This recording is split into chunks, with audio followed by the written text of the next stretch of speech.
Ndakashika nerudo ndakauya semwanasikana nhasi ndave kunzwa nekurohwa nemazwi anondikanganisa. Ndinomuka mangwanani ndichiedza kuita zvakanaka, asi chero zvandinoita handibudi nemufaro. Ko ndiri kupiko pano? Handichazive zvekuita. Ndiri mukadzi wemwana wenyu, kwete muvengi wenyu. Rudo rwemhuri haruvaki nehasha. Rudo rwemhuri runotanga nekuregerera. Ngatigarei nerunyararo, kwete mhirizhonga. Murora neamweni ngavave muri imwe. Ndakachiya kuti mwana wangu wangatorwa, ndakaisa moyo wangu pari, ndikatadza kuona kuti murora mwanawo hauye kuzoparadza. Hanodawo imba, hanoda kugara nerunyararo. Ndiri kudzidza rudo. Makasimba here. Tiripo makasimba here mwanangu. Tiripo makasimba here mwanangu. Zvenyu kungosvika makusena naye apaita dambudziko. Ndauyawo nemwana wemukoma wangu. Mwana ari kuti akazvitakura, ari kuti akasangana nemwana wenyu, saka ari kufungidzira kuti ndiye baba wemwana. Haasi kutofungidzira, ari kuti ndiye baba wemwana, because ndiye munhu wakarara naye ega. Saka tatomuunza because kumba uku baba vacho vatomudzinga vakati ndimuperekedze kumurume. Zvinhu izvo zvatondi makusenani toshedzwa nababa vacho toti hanzi muye mutore mwana mumuperekedze. Saka ndangoti ndikuzivisei ndouya kuzomusiyawo. Handizivi mwana wenyu kana kuti ari kuzvibvuma here, because musikana kuti akazvitakura mimba ine 2 months. Alright. Aiwa. Tinotenda nenyaya yakanaka vatete nekuya kwamaita. Asi inini ndoda kunyatsonzwisisa pane musikana. Asi naiwe musikana, iwewe uri une chokwadi here chekuti nhumbu ndiye mwana wangu Mike?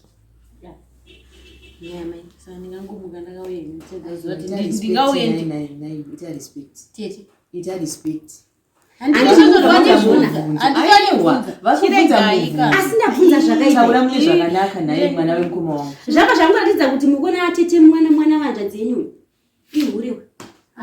Nekuti haukamu kuti kana achibva atipindura ndabvunza zvakashata here. Mamutotituka naye mungati koye mwana wenyu handitade kutokutuka panoti inini, asi pana chokubvunza ida kubvunzai mune zvakanaka. Uye agarike naye kuni kuti agarike naye. Amanje pana ndibveka boza ndakadana naye ndiye uyu wati mwana pamba pano ndepenye wakambobvunza mukoma nako kuti unemba hautauri kuti panoti inini anditotaura mukomana wako nekuti mukomana wake ndinotomuchengeta pano. Inochengeta murume wake but mwana wenyu aiwa amai wana wenyu pamwana wenyu padanane nemwana wayo waka vari 2 vakanumburisana. Saka isusu tauya nemwana kuzomusiya. Tichongokudze kuti ndauya kuzomusiya. Wagarike nawo bosi ngavatu. Asi naye vatete munozoma muchitanza ana amwene vakashata. Kamupinduriro kanaita mwana wanja dzenyu ndapindura mune zvakashata. Mwana weanja dzenyu ndiye ashaya huru pamberi amatekunyadzisira pamamubvunza. Mataka kumupopotera mwana naye. Mareza voice kana naye amai.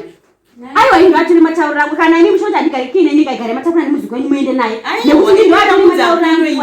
Plus mukona atete maifana kuzvininipisa sezvo machikapemba pangu anditi. Ndinozvininipisa wangu amai. Imimi mese mamanodza kushaya hunu. Atete nemwana wanja dziya. Ndakuda kutonererere. Because muda matodaro zvotodaro. Kana masinda akunirwa bude kumba mama. Muno munoti inini amai nani? Andibude. Muno munoti inini. Ina andibude. Iye mukomana wako here. Ndiye ndakamira. Ndinotoziva kuti muaji. Apfekera. Kanazo. Mambomubvunza here. Naye mongotanga ngopopota madimu. Ndakutanga ndapo. Madimu. Ndatobvunza muri zvakanaka ndabvunza ndikati asi une mwana wenyu mamubvunza. Mwana wanja dzenyu angafana kupindura kuti amai nekuti ndiye munhu wandakashitana naye nguwa yese. Ndabvunza mubvunzo wakanaka. Asi naye mwanangu une chokwadi here nenyaya yako yokuti une nhumbu? Ndiye here Mike mwana wangu akakumitisa wafana kuti amai ndiye mwana wenyu. wai. Tochidzana ana baba. Aiwa kana zvichinesa kanona unochidzana ana baba kumba tozouya tosiya mwana because ndiri ndega. Muchonidherera kana yamai.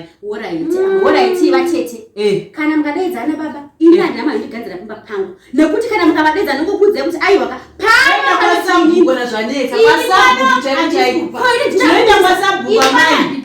Amai nemwana wenyu. Tinoenda Ndimaradza mwana wenyu. Iwewe nemwana wangu muchabuda pamangu nekuti inoimba inoti Kuda nemwana wenyu ndire. kuda nemurume wangu. Aiwa bo. Patinoti kuti uzoya undikadzire pamangu. Ino ndo zvandaramba izvi. Pari bomo. Oneka nemapfekero. Pari. munhu achamuroora wepanoka uyu tamunza kuti ave muroora asati ave muroora wepanaka. Mauya kamuchitaka patinazokukanimi munyaya kuti mumugamushire unhu. Kuti bakatengatsena imo mzingo mwana ngofika ichepingi wani. ma 2000 kai.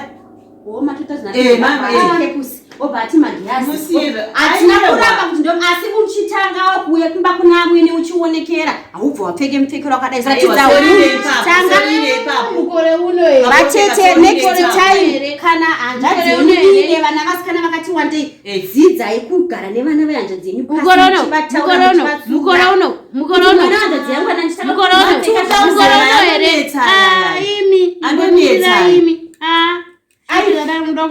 anonetsa handiti zvinonga vanetsa nevari kumba kwavo ndingati ndakashungurudzwa nababa wamwana ndoshungurudzwa Chenzai mwana wenyu amai, mutore naye. Chenzai mwana wenyu mutore naye. Iye ndiye ngaamutsvaka. Mutore problem.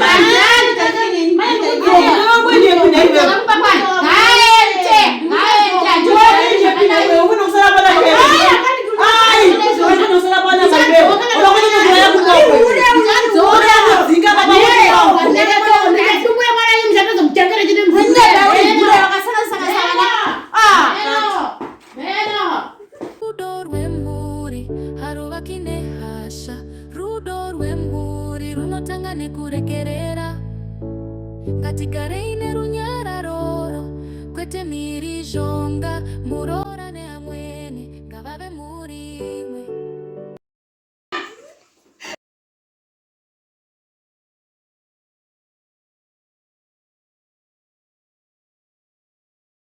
Ndagachiya kuti mwana wangu wangatorwa ndakaisa moyo wangu pari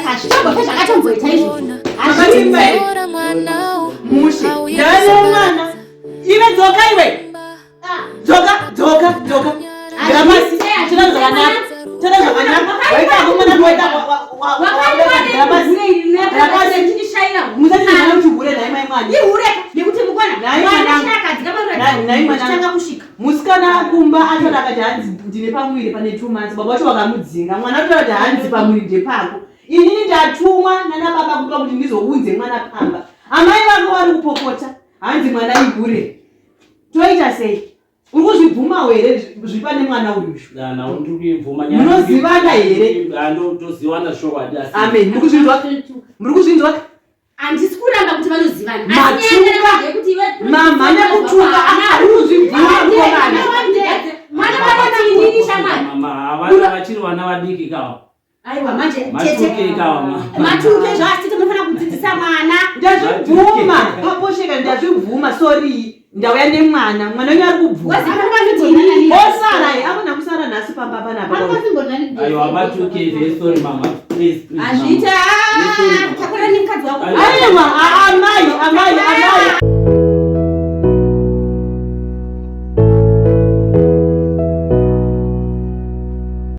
kuchengeta iwewe nemukadzi wako futi kuchengeta iwewe nemukadzi wako musoro pazvo mukadzi wako achiriganza chingotambirai mwana asaka mushayera munhu saka muifanire kushayera zvinzwa paposheka sorry akaita sebera unotyisa mwana wenyu akakira regerero kuti tisakunongedzere unotyisa here handityisi zvangu vanhu munofana kutiregera kudai ndiregera hadakuda manje handitume kandi mukuona kuti mukadzi wakutoshaya ari kundituma hanzi tumiswe maiki takura nemukadzi wako mubudemo izvezvi ndichidzoka pana kasira kukuona yo maiki nemukadzi wako atobuda munhu maiki ndochaona kuti uchado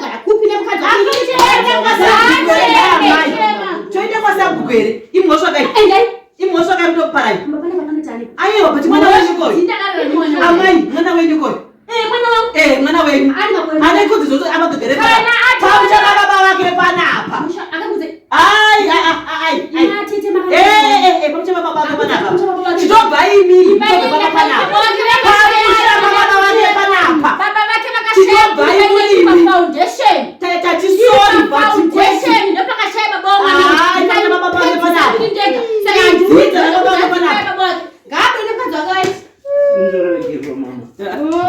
Awaida zvakaita uri kure neni asi ndichiri kukuda wedi unoda kuenda ukati rudo neni auchina weti moyo wako vanyanguka wava kuda kumbozama mumwe ndiri kusara ndichema mumisodzi yerudo kutanga patsa kwakaoma nekuti ndichiri nywe mumwoyo ndichiri kuyeuka zvawaitaura uchitipa vamwe vese ndini wausarura zvawaka